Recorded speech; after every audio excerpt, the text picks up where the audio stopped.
આપણે આ દુનિયાના રંગ સાથે રંગાયેલા છીએ, એટલે આપણને આ દુનિયાના કાર્યોમાં વ્યસ્ત રહેવાનું સારું લાગે. પરંતુ મહાપુરુષો કે જેમની આંખ ખુલ્લી છે, તેઓ બધું જ જોઈ શકે છે. એમને ખબર છે કે આપણા માટે શું સારું છે, અને એટલા માટે તેઓ આપણને વારંવાર રૂહાનિયત તરફ દોરી જાય છે. મહાપુરુષો ઈચ્છે છે કે આપણે આપણી આત્માને આ પિંજરામાંથી મુક્ત કરીએ. આપણે જોઈએ છીએ કે એક પાંજરું હોય અને આ પાંજરામાં એક પક્ષી હોય અને એની પાસે પાંખો હોય છે, પણ એ ઉડી શકતું નથી, કારણ કે એ આ પાંજરામાં બંધાયેલું છે. બસ એ જ રીતે આપણી આત્મા ગગનમાં ઉડવાનો ગુણધર્મ ધરાવે છે. એની તાકાત છે કે એ ઉડી શકે છે, પરંતુ આપણી આત્મા આ શરીરમાં જકડાયેલી છે. એને મુક્ત કરવામાં આવે તો એ પણ આ પક્ષીઓની જેમ અંતરના ગગનમાં વિહાર કરી શકે. એટલે મીરાબાઈએ કહ્યું છે કે મેરા મન માની સુરત સહેલ આસમાની. કે મીરાનું મન ત્યારે જઈને માન્યું કે જ્યારે મીરાની સુરત, મીરાની આત્મા આકાશમાં ગગનમાં ઉડવા લાગી. તો આપણી આત્મા પણ આ શરીરમાં જકડાયેલી છે, અને એને મુક્ત કરવા માટે નો રસ્તો આપણને મહારાજજીએ બતાવ્યો કે આપણે નામ સાથે જોડાઈએ. આપણે નામ સાથે જોડાઈએ તો આત્મા આ શરીર સાથે ઝઘડી દીધી છે. જેમ કે સાંકળોથી બાંધી દેવામાં આવી હોય એવી હાલત આપણી આત્માની આ શરીરમાં છે. આપણે જેમ નામ સાથે જોડાઈએ છીએ એમ આ જંજીરો તૂટે છે અને આપણી આત્મા સંકેલાય અને શિવનેત્ર પર એકાગ્ર થાય. જ્યારે મહારાજજી આપણને ધ્યાનમાં બેસવા કહે છે તો તેઓ આપણને કહે છે કે જ્યારે આપણું ધ્યાન એકાગ્ર થાય છે તો આપણને પ્રકાશનો અનુભવ થવા લાગે છે અને આપણે ધીરે ધીરે આગળ વધવા લાગીએ છીએ. તો જ્યારે આપણે આ નામ સાથે જોડાઈએ છીએ તો શું થાય છે કે આપણે આ શરીરમાં જકડાયેલા છીએ તે ધીરે ધીરે અલગ થવા લાગીએ છીએ. એટલા માટે મહાપુરુષે કહ્યું છે કે આ જીવતા મરવાની કળા છે, કે આપણે જીવતે જીવ આપણી આત્માને આ શરીરમાંથી અલગ કરી શકીએ છીએ અને એનો અનુભવ આપણે કરી શકીએ છીએ. પરંતુ જરૂર છે કે આપણું જે ધ્યાન છે એ આપણે परमात्मा तरफ करिए.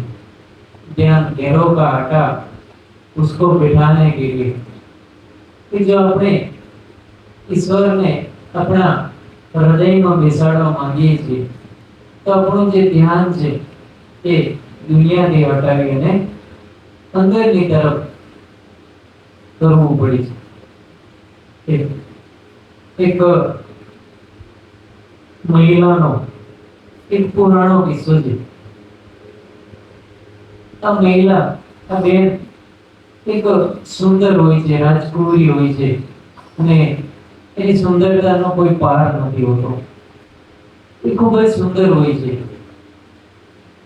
પછી એના લગ્ન થઈ જાય છે.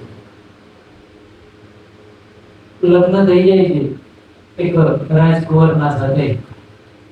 તો આ રાજકુંવર એની સુંદરતાને ખૂબ પ્રેમ કરતો હોય છે, પરંતુ એ રાજકુમારને ખબર નથી હોતી કે આ જે રાજકુમારી છે ની પત્ની છે એના હાથના કોણીના ભાગમાં એક ચાંઠું થયેલું છે.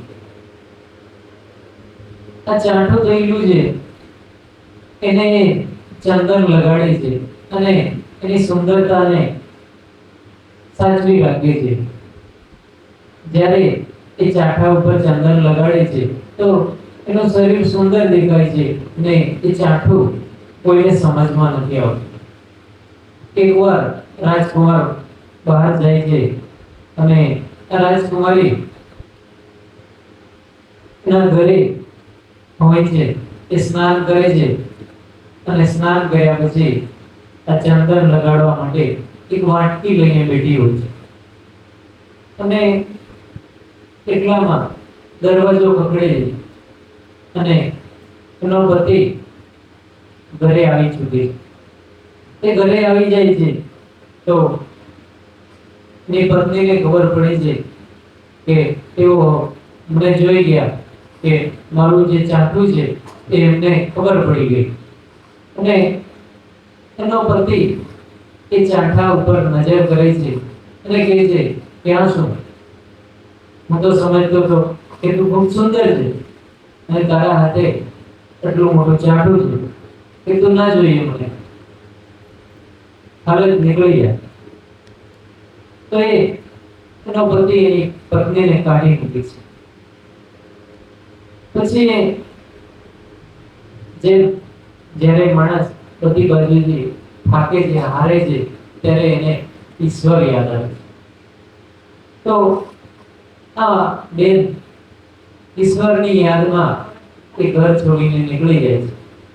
એને થાય છે કે હું જો મારા પિતાના ઘરે જઈશ તો મારા પિતા દુઃખી થશે અને મારી એમને કેટલી ચિંતા થશે કે હું મારા પિતાશ્રીને દુઃખી કરવા માંગતી નથી. એમ વિચારી એક જંગલમાં જાય છે. જંગલમાં જઈ એક નાનકડી ઝૂંપડી બાંધે છે અને આ ઝૂંપડીમાં એ રહેવા લાગે છે અને એનું મન છે એ હવે માત્ર ઈશ્વર તરફ છે, કારણ કે એને આ સંસારમાંથી મન ઉડી જાય છે. એક ચાઠાના બદલે એનો પતિ એને એના ઘરમાંથી કાઢી મૂકે છે. પછી એને ચાઠા ઉપર ચંદન લગાડવાની પણ જરૂર રહેતી નથી. એ માત્ર ઈશ્વરની યાદમાં જીવે છે. સમય ધીરે ધીરે પસાર થાય છે અને એનું ચાઠું છે ઈશ્વરમાં મસ્ત જો અને સુખી જો. તો જે ઈશ્વર સાથે જોડાઈએ છીએ આપણે, તો જો આ કિસ્સામાં શરીરમાં પણ સુંદરતા વધે છે, પણ એટલું જ નહીં, શરીરની સુંદરતા વધે છે, સાચા અર્થમાં આપણી આત્માની સુંદરતા વધે છે. આપણે જેમ જેમ નામ સાથે જોડાઈએ છીએ એમ એમ આપણી અંદર જે બુરાઈઓ છે, ખરાબીઓ છે, એ ધીરે ધીરે ઘટવા લાગે છે. સંત કૃપાલસિંહજી મહારાજે એક ડાયરી બનાવીને આપી છે. આ ડાયરીમાં આપણે નોંધી શકીએ કે આપણી અંદર કયા અવગુણો છે. તો હરેકની અંદર અવગુણ હોય છે, પણ આ નામ સાથે આપણે જેમ જેમ જોડાઈએ છીએ તેમ આપણી અંદરના જે અવગુણો છે એ ધીરે ધીરે ધીરે નાશ થવા લાગે. તો જરૂરી એ છે કે આપણે હંમેશા નામ સાથે જોડાઈએ. આપણું ધ્યાન છે એ પરમાત્મા તરફ હોવું જોઈએ. અત્યારે ચોમાસાની સિઝન છે. હવે ચોમાસામાં વરસાદ પડે અને એક પાત્ર વાસણ છે તે બહાર ખુલ્લું પડ્યું હોય અને એનું મુખ જો આકાશ તરફ હોય તો એની અંદર ધીરે ધીરે ટીપા પડે છે અને ધીરે ધીરે એમાં પાણી ભરાવા લાગે. પરંતુ જો આ વાસણને આપણે ઊંધું કરીને મૂકી દઈએ, એનું મુખ જમીન તરફ હોય, આકાશ તરફ ના હોય, તો એની અંદર એક ટીપું પણ ભરાતું નથી. તો આપણે સમજી શકીએ કે જો આપણે ખાલી થઈ અને પરમાત્મા તરફ જઈએ, ખાલી થઈ અને આપણે ગુરુ તરફ જઈએ, એટલે કે આપણી અંદરનો જે અહંકાર છે એને આપણે છોડી અને ગુરુ તરફ જઈએ તો આપણને ઘણું બધું પ્રાપ્ત થાય છે. તો આજના દિવસે આપણે સૌ મળ્યા, મહારાજજીની કૃપાથી હંમેશા આપણે સત્સંગથી જોડાયેલા રહીએ